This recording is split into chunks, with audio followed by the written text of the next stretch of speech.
Welcome to Paranormal or Reality. On today's video, we investigate some eerie, haunting stories.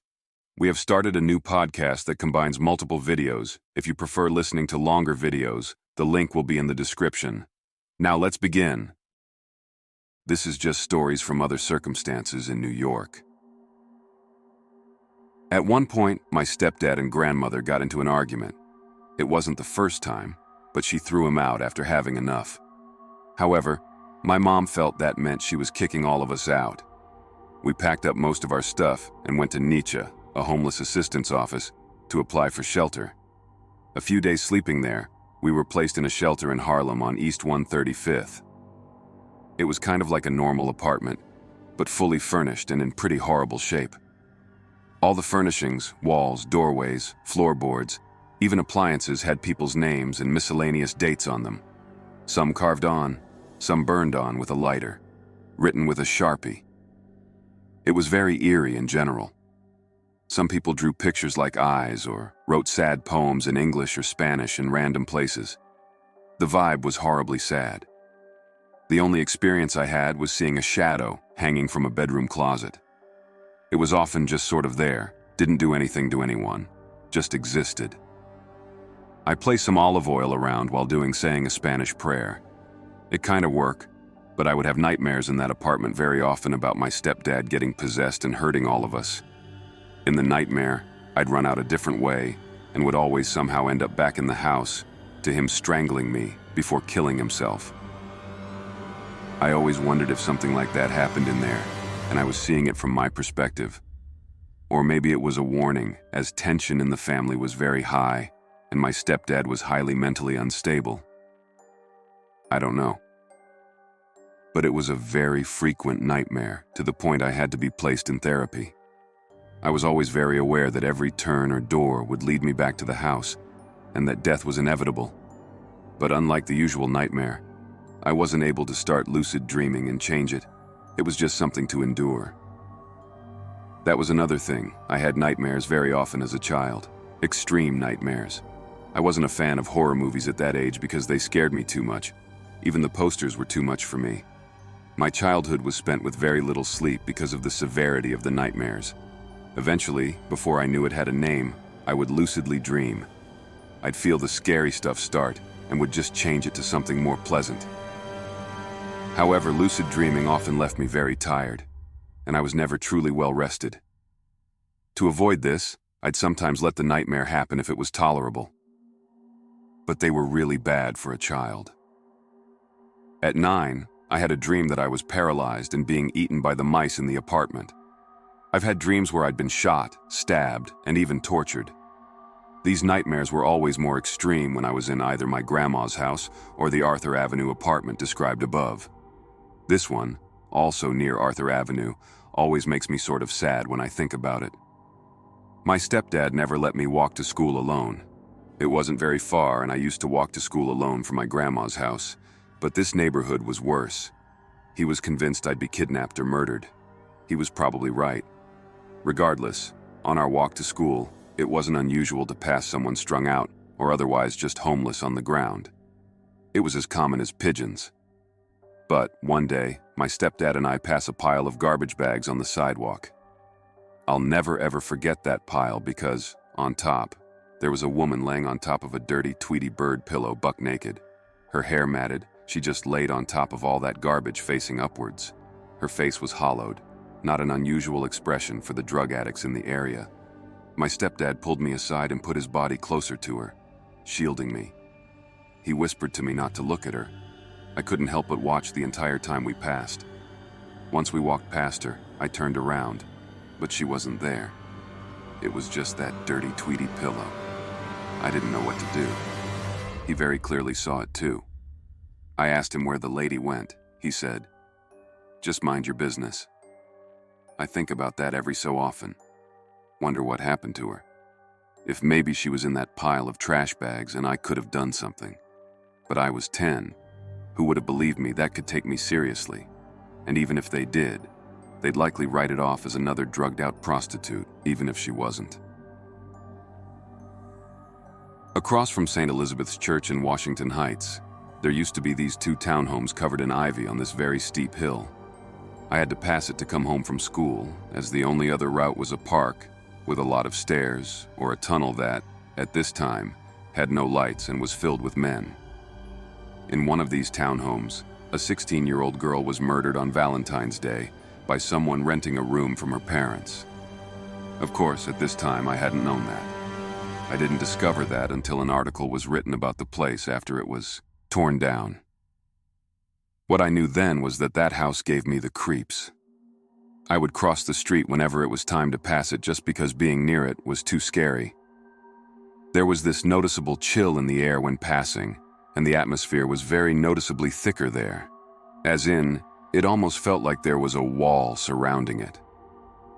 Well, in 2011, my cousin and I were getting too old for bodega trick-or-treating, and neither of us were mean enough to follow the other kids our age and bully the smaller ones. So, we decided to go to different spots in Washington Heights where we felt there was weird juju, as we put it. We walked around to different spots and got scared enough to be entertained before wandering off. That was until my cousin proposed visiting that ivy-covered house. I contested, saying that place was just too weird. I said it had something evil going on with it, that any abandoned building not crawling with crackheads and homeless people was a red flag for something serious. He, as expected from a 12-year-old boy, called me a pussy and a chicken. Finally, we march off. We get to that super steep hill and are standing in the chilled October air trying to get the other to go first, until eventually my cousin takes the plunge. He walks up to the house and looks up at it. He takes one step towards the wooden door, I guess you could call it, and starts running back up the hilltop speed.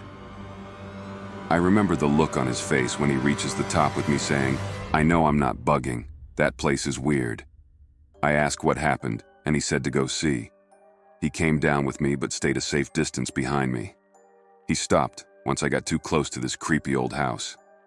I didn't even go near the door like he did, and I could swear I heard a very faint sob. Despite being a bit brisk outside, the air was freezing there. My comfortable outfit now felt severely underdressed. The air was so horribly thick, it was almost hard to breathe. I was caught with this immense fear for a moment, before running for my life back up the hill. My cousin grabbed my hand, and we ran as fast as our legs could take them. The house is gone now, and it wasn't until I was recanting this story to someone else that I decided to Google the history of that place. That was when I found the article detailing the crime which happened there.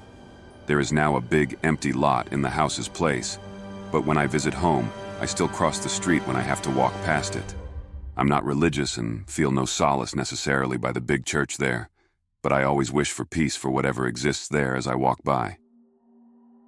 It was my junior year of college, and I'd procrastinated the renewal of my lease. When I realized I couldn't continue living at my current house, I had scant options. Luckily, some coworkers offered me their upstairs game room for $400 a month. This was a stark difference from my previous $900 a month rent, so I jumped at the opportunity. It was only supposed to be for a 4-month stint, and by January, I would be moving back downtown with some college friends. The residence was in Montgomery, about 18 minutes from Savannah proper. The house itself was a dark brick home with 2 levels and a large yard, which backed up to a swampy stretch of land. The property was inundated with oak trees, draped with Spanish moss. You get the picture. My roommates were substantially older than me, however they were still fun to hang out with. One night we were playing poker in the kitchen when we all heard a loud banging at the door. It sounded like someone was trying to enter the house, but the door was locked. We all thought it was our roommate Kyle, and that he had forgotten his keys. I promptly got up from the table to let him in, but when I opened the door, no one was there. I looked around outside, but all I saw was an empty yard. I went back to the table, and my roommates remarked how they too thought someone was trying to get in.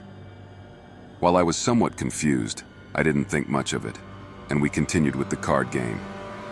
A few weeks later, Sean had picked up a bottle of Jameson, and after a brunch shift at the bar, Sean, Billy, and I decided to day drink.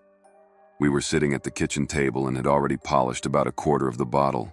We were talking about work, laughing, and taking shots. Then abruptly, The three of us were prompted to look at the linoleum countertop. I don't know what prompted us, but when I peered over my shoulder, I saw a bowl glide across the counter in a stifled manner. It was as if a frail finger was pushing it towards an indifferent destination. My eyes shot back to Sean and Billy. Their mouths hung agape with shock. We started laughing again, but it was the type of nervous laughter one experiences whilst in danger. "Y'all saw that too, right?" said Billy.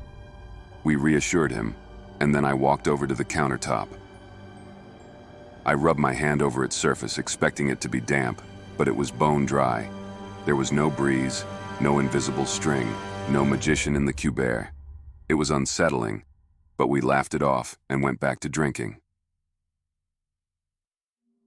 A month or so passed and it was October. My parents drove down from North Georgia to visit and brought Duke, our blue heeler, with them. We walked around River Street, ate at Vic's, went to the candy kitchen, the whole shebang. After dinner, my parents told me that their hotel wasn't cool with pets, and they wanted me to keep Duke overnight. I was all for this and agreed. When Duke and I were dropped off at the house, I brought him inside. He played with my roommates for a while, and when it got late, we went up to the game room. My bed was awkwardly placed in the room's corner, and it faced two large windows on the wall opposite to me. At some point, I fell asleep with Duke curled up at the foot of the bed. I'm a very heavy sleeper. Not much will wake me up. Yet, out of a deep sleep, I awoke to a low, guttural growl. Moonlight shone in from the windows, and I saw Duke standing.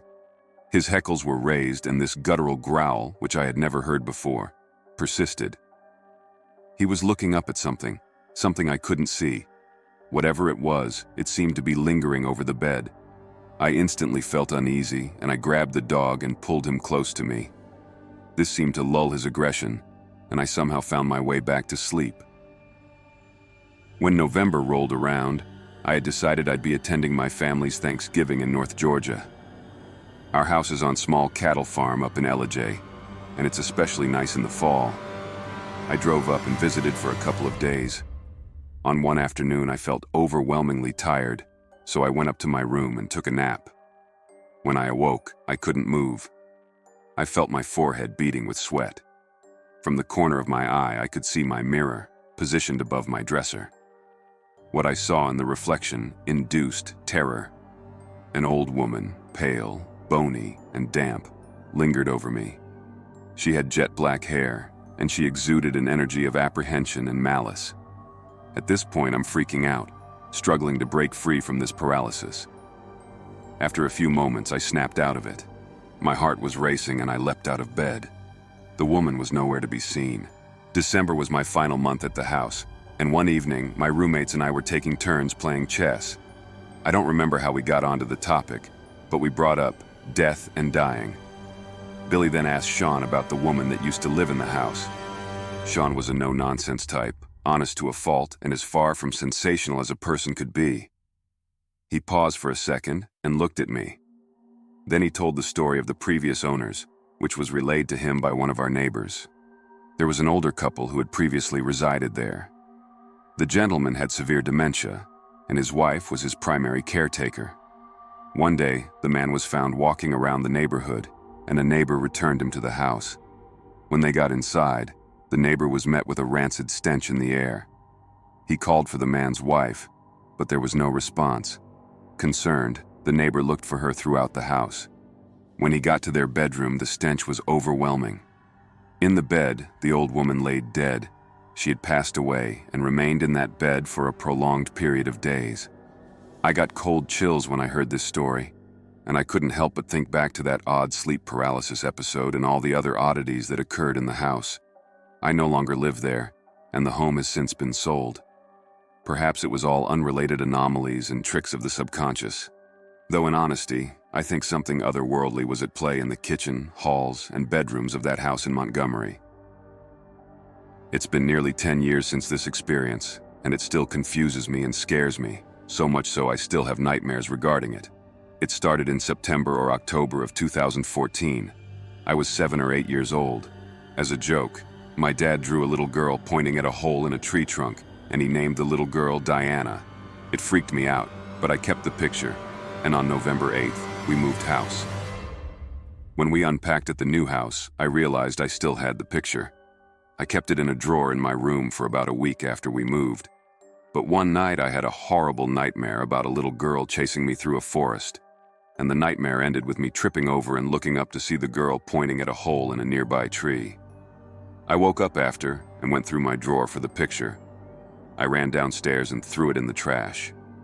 A few nights after I threw away the picture, I began to see a lady standing at the bottom of the staircase. Her hair was messy. She was wearing no clothes based off of what I could see from her silhouette. However, when I turned on the bathroom light, she wouldn't be there anymore.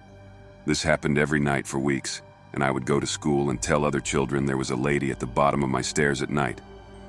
When I described it to people, I'd give her a name. Diana, eventually. It got round to the teachers, and they gave me a big lecture about my imagination. It was difficult to tell people I was terrified because who believes an 8-year-old? One night, I stopped seeing her, and in her place was footsteps and movement downstairs, as if someone was just aimlessly walking around below.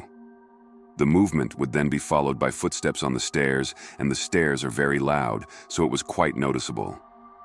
After the person made it to the top of the stairs, it's like they just stood there, and that was it. What made this even scarier was that it happened almost at the same time every night, 1 a.m. Because of this, I lost a lot of sleep. And as you can imagine, I was suffering from some insane paranoia. Linking back to the lady, a few years after those two incidents, a movie called Lights Out was released. If you haven't seen it, it's based around an entity that can only do its work in the dark and disappears when the light is on. Sound familiar? On top of that, the entity's name in the movie was Diana. I've theorized for years that each of these incidents are all connected, and it horrifies me. My friends and family have also said that something isn't right, and I've even been told I need to see a professional under the suspicion I have early signs of schizophrenia, or that I have some pretty severe anxiety, as there have been earlier instances where I've heard and seen things that other people said aren't there, and that I always look like a gun is being held to my head. As of recently, maybe about a month ago, I saw her again. I locked myself in the bathroom for 2 hours and cried because it brought back all of the fear and sadness I felt nearly 10 years ago. I have no idea if this was a real ghost, my imagination, or an undiagnosed mental disorder, but I thought I'd share my story. Thanks for tuning in. Watch another video if you dare.